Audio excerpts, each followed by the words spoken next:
Guys, good morning. Test flight tayo ng bago kong alaga. DJI Neo 2. Bago pa lang ako sa pagpapilot ng drone.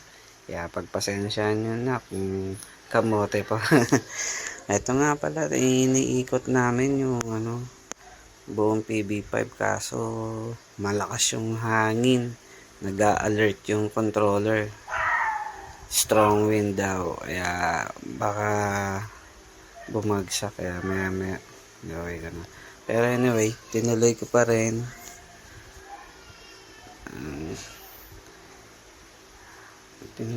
Ang pagpapalipad ng drone dito sa loob ng Pagsibol Village lang muna. Ayan, as you can see, puro puti lahat ng bubong. Banda rito, may kita niyo yung chapel namin nandun. Yan, yung tinutunok ng drone. Chapel. Yan, may bakante pa doon, no? May kita nyo, ayun, yung kulay brown na yun. Yun yung soon to rise na Pagsikat Pasinaya. Gagawin dyan sa tapat ng Pagsibol 5. Kaya sa mga gustong bumili ng bahay, yan, maganda-handa na kayo. Ayan na, oh. Pinapatag na nila. Ayan pala yung sa baba, makikita nyo yung clubhouse at basketball court at playground ng Pagsibol Southwest. Ayan. Yun, oh. Ganda. Nakita nyo yung sa kabila. Yan yung gagawing Pasinaya Pagsikat. Yan.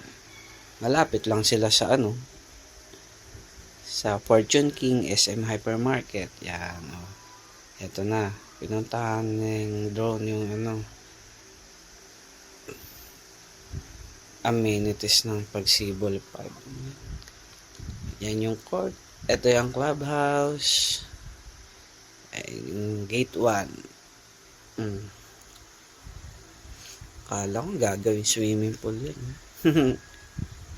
Yan. Yan ang aming basketball court. Hindi ko pwedeng ibaba. Maraming wire. Amateur pa lang tayo sa pagpapalipad, kaya ingat-ingat muna. Yan. Diretso sana ako doon. Ang kaso, nag-alert na strong wind